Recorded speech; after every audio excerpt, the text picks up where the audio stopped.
Welcome back. If you've just joined us, you're watching the News at 10, broadcasting on Channels Television live from Lagos. We'll now bring you some pictures you sent to our Eyewitness portal, as we begin first with this one from Ibadan, the Oyo State capital, showing vehicles on a queue for fuel. Our Eyewitness reporter says fuel scarcity has not subsided in the state. And still from Ibadan in Oyo State is this one showing men of the Federal Road Safety Corps, the FRSC, sitting in an open booth of a truck. Our Eyewitness reporter says this is not safe and road safety officials should not be guilty of breaking the rules.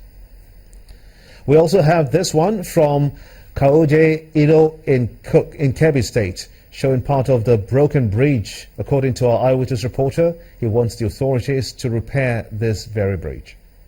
And finally is this one from Ojokoro in Lagos State, showing a drainage under construction. Our Eyewitness reporter says that this is an abandoned project and he is calling on the government to fix the drainage as quickly as possible. We do sincerely thank you so much indeed for sending in those pictures, as we ask that you keep them coming.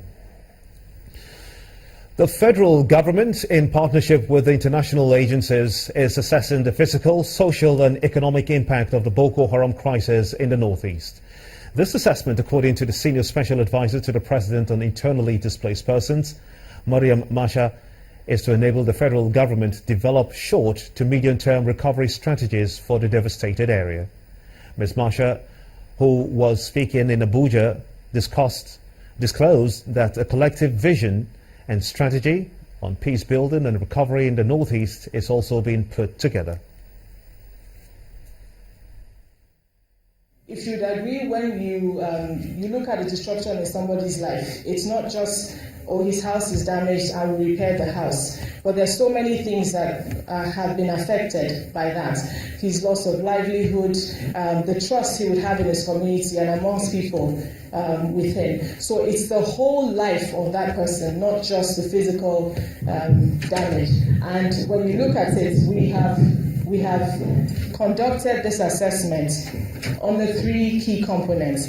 And one is looking at the infrastructure and social services. So what are the gaps in social services? What are the damages to the infrastructure?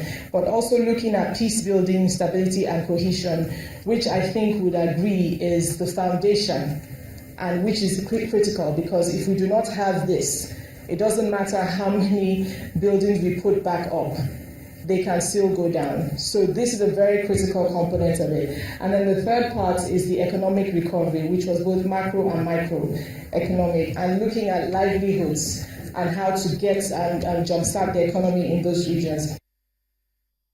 In the meantime, the Borno state government has begun rebuilding 825 homes destroyed by insurgents in Dalori village. In late January, insurgents launched an attack on Dalori village, killing at least 65 villagers, mostly women and children, and setting the entire village on fire. More than 10,000 people were displaced as an aftermath of that very attack. Many residents of northeast Nigeria have felt the negative impact of attacks by terrorist group Boko Haram. They have ended up losing a lot, including their homes, and now live in various camps. In Maiduguri, official statistics puts the number of internally displaced persons living in camps and host communities at 2.2 million from hometowns across 20 local councils in the state. The attack on Dalori village, being one of the latest, left an additional 10,000 internally displaced persons. The villagers, however, opted to stay back in what is left of their town against the tradition of migrating to Maiduguri, which is barely 11 kilometers away and considered a safer place. They said they will not immigrate to go to anywhere. So inside 100%, 90% of the houses were burned by the insurgency. A state government committee responsible for the rebuilding of Dalori is already making progress. The total houses to be built is 825 houses. Out of 320 households, I will not achieve 150. So it's almost 50%. Beneficiaries are happy with the turn of events, saying they are preparing to move on as the next farming season approaches. We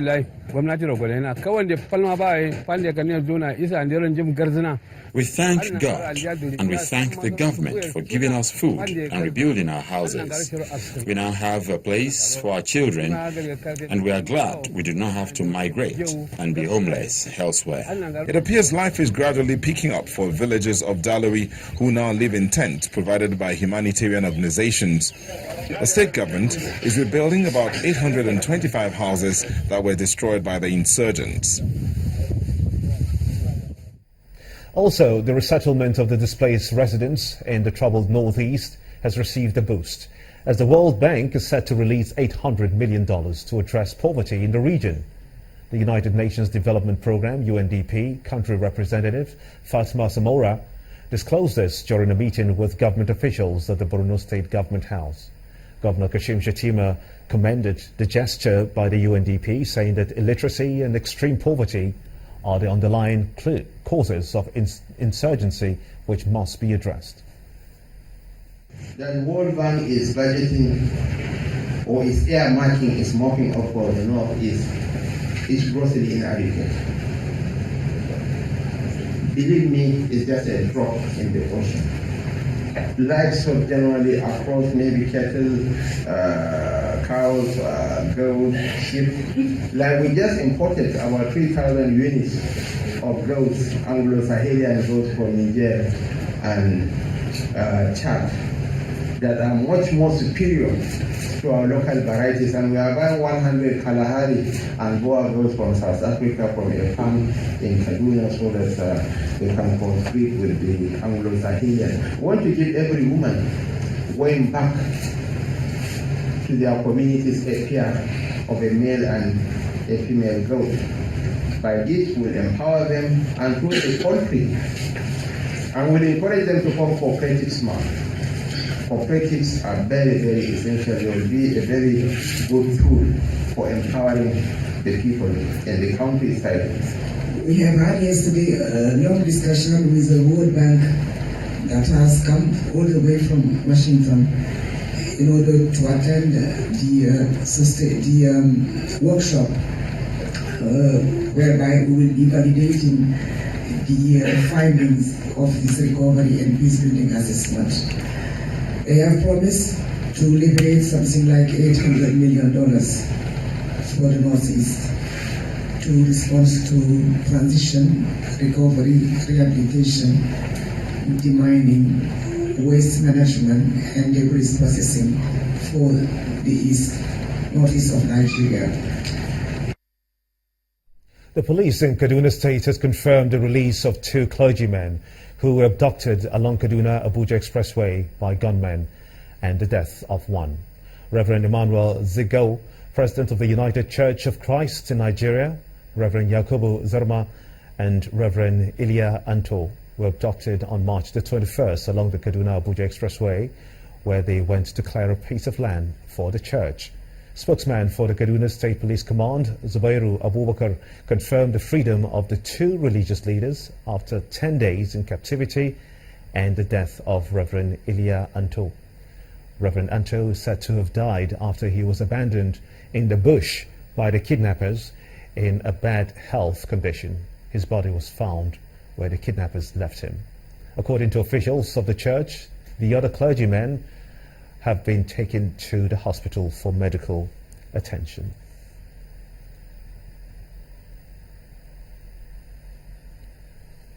We're going to hand you over now to our Abuja studio, where Yemisi Pai is standing by to take us through. Yemisi. Hello, Gimba. Good to see you, and welcome to Abuja, the nation's capital. The Minister of Power, Works and Housing, Mr. Babatunde Fashola, says he's hopeful that President Muhammadu Buhari's 10,000 megawatts target will be met. The minister, who attributed current power outages in the country to 4 turbines which stopped working, said electricity supply will soon be stabilized as 3 of the 4 turbines have been restored. Mr. Fashola, speaking in Abuja, decried vandalism, which he says is the cause of some of the energy problems in the country. Just last night, yesterday morning, we had some outages in Jeba. I'm also happy to report now that all the 4 turbines that were down, 3 have been restored. And so there's stability now. And again, it's important why the power coming from Aba is defining. It's part of what I've spoken about. There is not enough power in the country. So how do you share what is not enough so that everybody gets enough? It's difficult, if not impossible. So what we need to do is to get more power on.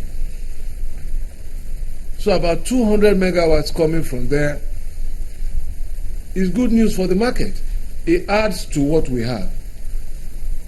And just last night also, one of our plants that had been nearing completion, they started pre-commissioning testing yesterday. They fired Bahrain last night, and first turbine is on, and they're trying to synchronize, and hopefully, and as we go forward, again, that's potential energy coming onto the system, and that's why I am confident that with incremental power, we will meet the target set by Mr. President in his speech last week. Every one of us must contribute something now to solve the problem. It's a problem we can solve. And that will reduce the number of people who are contributing to be the problem.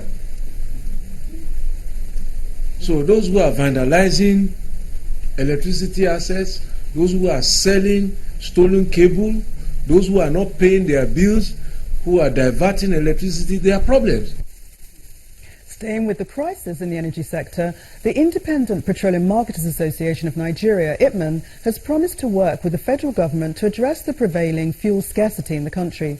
Speaking in Abuja, the National Secretary of IPMAN, Danladi Pasali, says intervention in the lingering crisis in the association by the Minister of State for Petroleum Resources, Dr. Ibe Kachikwu, will help to ease the situation. The association says its members will be directed to operate a 24-hour service and also ensure that petrol products are sold at the government-approved price. This effort is applauded and is aimed to make IPMAN one and become a great association. We can be proud of that. The committee is hereby promised to work assiduously with the federal government and NNPC and other government agencies and parastatals to make sure that present fuel scarcity will become a thing of the past as quickly as possible in order to achieve this. IPMAN, control 80% of the downstream sectors of the oil distribution in the country. And we feel that it is high time we should do away with our little wrangling and see that we bring peace in the association so as to encourage and also assist the federal government in trying to see to the end of this petroleum distribution. As a matter of fact, we have held our meetings and we have directed our members that people should load their products and take it to the station and sell at controlled government price. And we're also assuring the government and the NNPC that we're going to work together at all levels, both at the zone and depot level. And in a nutshell, we're assuring the general public that the issue of this scarcity will be the thing of the past. The Bayelsa Governorship Election Petition Tribunal has fixed April the 11th for ruling in an application filed by the governorship candidate of the All Progressive Congress in the state, Mr. Timipre Silva, who is seeking to inspect election materials used for the conduct of the elections. The chairman of the tribunal, Mr. Justice Kazim Alogba, fixed the date after hearing arguments by lawyers to parties in the case. The APC candidate, Mr. Silva, had urged the court to grant his request to inspect the materials since the Independent National Electoral Commission did not oppose his request. But lawyer to Governor Seriaki Dixon, Mr. Tayo Oyetibo, opposed the application, saying the application of the petitioner is vague and lacked merit. Correspondent Amaka Okafor reports. Moving the motion hinged on 7 grounds, counsel to Mr. Timipre Silva and Mr. Sebastian Horn urged the tribunal to grant the request since the Independent National Electoral Commission, which conducted the election and is in possession of the items sought to be inspected, is not opposing the application. According to him, in law, The facts deposed to in an affidavit and not challenged by way of counter-affidavit are deemed admitted by the force of the law. He argued that it was wrong of Governor Siriake Dixon to claim that Mr. Silva's application was vague when the materials sought to be inspected are well pleaded in the petition and in line with Section 151 of the Electoral Act 2010. What's my prayer and stops halfway? My prayer is that the court should allow us inspect the documents to be able to certify them and then lead further evidence for the purpose of maintaining the petition. And these are the exact words of Section 151, subsection 1 of the Electoral Act. So that was why I was cautioning him that he's quoting my prayer and stopping halfway. It's not supposed to be so. Opposing the application, lawyer to Governor Dixon, Tayo Oyetibo, urged the tribunal to reject the application on the ground that it lacked merit. Oyetibo insisted that the request of the petitioner was vague because it failed to name the makers of the items sought to be inspected. He also argued that the petitioner failed to give reasons on why he wanted to inspect the election materials, adding that the motion violates Section 104 of the Evidence Act because the mandatory fee for certification of the materials has not been paid by the petitioner. It is true that they did not oppose our own application yesterday, but as I said, law is not based on sentiments.